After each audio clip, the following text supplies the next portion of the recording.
Keputusan Komisi Pemilihan Umum Nomor 219 Tahun 2024 tentang petunjuk pelaksanaan rekapitulasi hasil penghitungan perolehan suara dalam pemilihan umum. Memutuskan, menetapkan keputusan Komisi Pemilihan Umum tentang penetapan hasil pemilihan umum presiden dan wakil presiden, anggota Dewan Perwakilan Rakyat, Dewan Perwakilan Daerah, Dewan Perwakilan Rakyat Daerah Provinsi, dan Dewan Perwakilan Rakyat Daerah Kabupaten Kota secara nasional dalam pemilihan umum tahun 2024. Ke-1.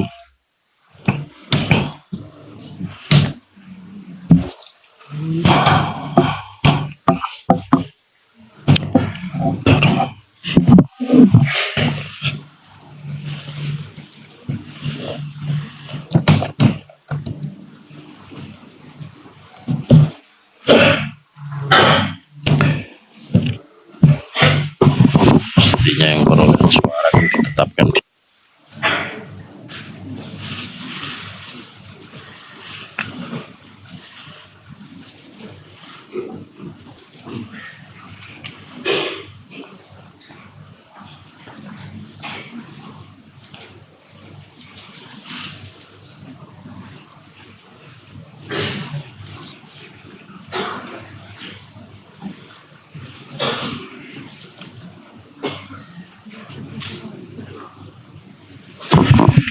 mohon izin kita koreksi sebentar, ini penting.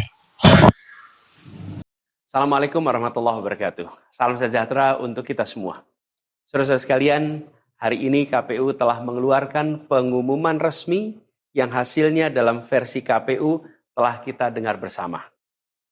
Tapi dalam sebuah pemilihan, proses itu tidak kalah penting daripada hasilnya. Proses pemilihan itu penting untuk dipastikan terbuka, adil, jujur, bebas dari berbagai macam tekanan. Untuk apa?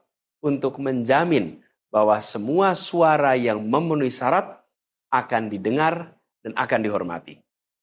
Proses pemilihan ini penting untuk dijaga agar memastikan legitimasi, kepercayaan, dan inklusivitas dalam hasilnya. Tanpa proses yang kredibel, legitimasi calon yang terpilih atau legitimasi keputusan bisa menyebabkan keraguan.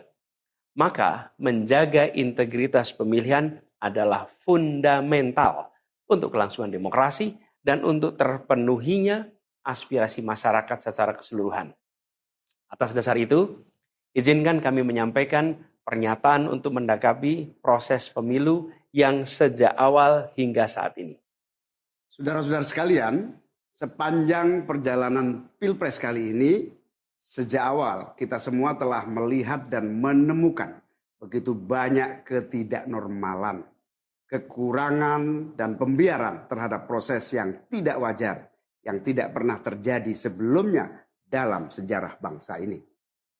Sudah menjadi rahasia umum, berbagai kekurangan ini telah kita temui sejak jauh sebelum pencoblosan. Mulai dari rekayasa regulasi sampai ke intervensi alat negara. Dan semua ini telah menjadi catatan media serta jadi catatan publik. Mas Anies dan saya maju pencalonan sebagai capres dan cawapres ini untuk membawa misi perubahan. Menghadirkan keadilan dan kemakmuran bagi semua. Menegakkan kembali demokrasi dan menunaikan janji-janji reformasi. Dan berdasarkan catatan dari KPU tadi, ada puluhan juta orang yang menitipkan suara kepada kami berdua. Maka demi memperjuangkan suara mereka yang percaya pada perubahan dan tetap teguh hingga akhir, kami memutuskan meminta tim hukum Timnas Amin untuk maju ke Mahkamah Konstitusi dan menyampaikan kepada majelis hakim serta publik luas tentang berbagai kekurangan dan penyimpangan yang telah terjadi selama proses Pilpres kali ini. Terlalu banyak temuan-temuan tentang proses demokrasi yang tidak berintegritas ini yang telah dikumpulkan oleh tim hukum Timnas Amin.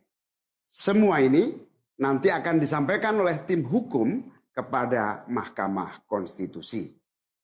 Kami mempercayakan sepenuhnya proses ini kepada tim hukum yang dipimpin oleh Saudara Ari Yusuf Amir. Dan tentu dikawal dan didukung sepenuhnya oleh tim Amin di bawah kepemimpinan Kapten Muhammad Saugi. Kami menyerukan kepada seluruh relawan dan pendukung, mari kita dukung sepenuhnya tim hukum berjuang di jalan konstitusional yang telah tersedia secara sah. Dan kita semua akan terus menjaga etika demokrasi, menjaga suasana kedamaian dan persatuan. Saudara-saudara sekalian, kepemimpinan yang lahir dari proses yang ternodai dengan penyimpangan, dengan kecurangan, akan menghasilkan rejim yang outputnya nanti, keluarannya nanti adalah kebijakan-kebijakan yang penuh dengan ketidakadilan. Dan ini yang tidak ingin kita temui di Indonesia. Kita tidak ingin ini terjadi. Dalam prinsip negara demokrasi modern, ketika melihat ketidaknormalan, ketika melihat penyimpangan demokrasi, maka langkah yang dilakukan bukanlah marah-marah lalu melakukan agitasi kepada publik. Tapi langkah yang dilakukan adalah mengumpulkan semua sinyalemen, semua bukti-bukti untuk kemudian nanti dibawa ke depan hakim, ke depan Mahkamah Konstitusi.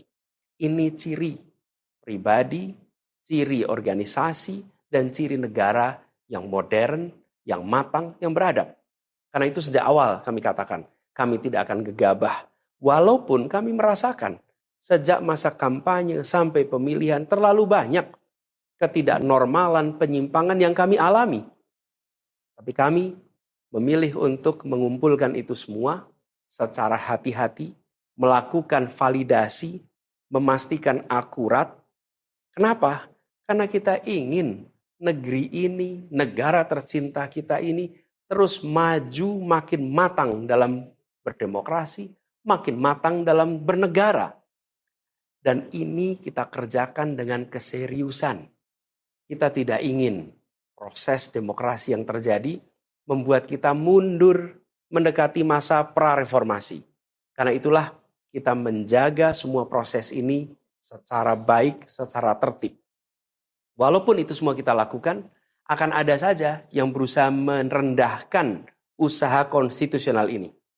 Ada saja yang nanti akan mendegradasi usaha konstitusional ini. Seakan ini adalah sikap penyangkalan dan tidak mau menerima kekalahan.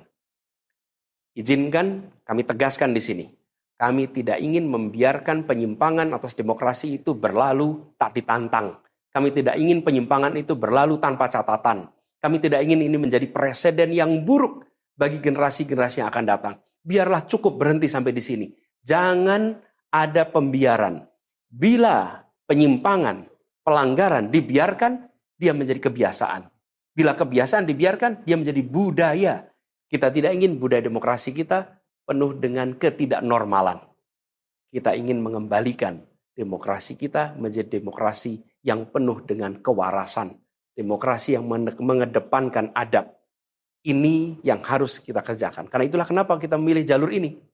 Karena kita ingin agar pengalaman ini nantinya tidak menular. Tidak menular kemana? Ke pemilihan-pemilihan berikutnya. Baik pilpres, nanti akan ada ratusan pilkada, akan ada pileg tingkat 1, tingkat 2, yang tidak boleh mengalami yang pernah kita saksikan sama-sama. Walaupun kami sadar, kita ini dalam situasi yang tidak normal. Banyak yang menyampaikan kepada kami bahwa kemungkinan untuk bisa mendapatkan keadilan itu kemungkinannya amat kecil. Berbagai pihak mengatakan ini lembaga-lembaga negara yang terkait penyelenggaraan pemilu, terkait penyelenggaraan sengketa, telah terkooptasi oleh oknum-oknum yang sudah terbukti melanggar etik. Bahkan ada yang ketuanya sudah melanggar kode etik berkali-kali, sudah diberikan sanksi berkali-kali, tapi tetap saja dibiarkan menjalankan perannya. Padahal perannya memiliki dampak pada kehidupan seluruh bangsa Indonesia dan perjalanan ke depan negara kita. Meskipun kita dengar itu semua, meskipun kita saksikan ketidaknormalan itu, tapi kami tetap memilih berada pada jalan dan jalur konstitusi. Kami berharap pertolongan Allah Subhanahu wa taala, pertolongan Tuhan yang Maha Kuasa Semoga Allah bukakan, Allah teguhkan hati para hakim konstitusi itu. Untuk mereka bisa imparsial, untuk mereka memiliki keberanian, untuk mereka mengambil keputusan yang adil, keputusan yang benar, keputusan yang nantinya akan mereka pertanggungjawabkan di hadapan Tuhan Yang Maha Kuasa. Keputusan yang akan mereka pertanggungjawabkan di hadapan sejarah perjalanan bangsa Indonesia, yang akan dipertanggungjawabkan di depan anak cucu mereka di kemudian hari. Ini adalah harapan kita. Dan kami yakin, insya Allah, mereka akan bisa menjalankan apa yang menjadi harapan dari kita semua. Mari kita terus jalankan perjuangan ini dengan menjunjung tinggi etika, menjaga kedamaian dan persatuan. Kita dukung langkah tim hukum, dan kita biarkan segala temuan itu nantinya disampaikan dan menjadi rekam sejarah yang tercatat secara resmi dalam lembaran risalah-risalah Mahkamah Konstitusi Republik Indonesia. Ini biar menjadi catatan, catatan pengingat, catatan yang penting bagi perjalanan Republik ini, perjalanan bangsa ini di masa yang akan datang. Seperti saya katakan tadi, jangan sampai ini berulang lagi. Dan izinkan kami mengakhiri dengan menyampaikan terima kasih. Kami sampaikan terima kasih kepada semua yang telah bekerja keras, kepada seluruh tim yang telah bekerja sepenuh hati, dengan luar biasa hingga tuntas, dan kepada seluruh pendukung, seluruh simpatisan yang tak henti menguatkan kami. Kami juga ingin sampaikan apresiasi atas kepercayaan yang diberikan kepada kami. Dan izinkan kami juga mengirimkan rasa apresiasi kepada orang-orang berintegritas yang ada di dalam penyelenggaraan pemilu. Orang-orang yang memilih untuk menjaga integritasnya, yang tahan dalam tekanan, tak goyang dalam iming-iming, tapi tetap bekerja dengan jujur, dengan berintegritas untuk menghasilkan pemilu yang baik. Terakhir, kami ingin tegaskan sekali lagi, apapun takdir yang ditetapkan oleh Allah Subhanahu wa taala, oleh Tuhan Maha Kuasa nanti, kami akan bersama dengan gerakan perubahan. Insya Allah gerakan ini akan terus bergulir, membesar ke depan, dan membawa perubahan-perubahan yang baik, perubahan-perubahan yang diperlukan oleh bangsa ini. Terima kasih, salam hormat untuk semua. Semoga Allah Subhanahu wa taala meridhoi perjuangan kita. Assalamualaikum warahmatullahi wabarakatuh.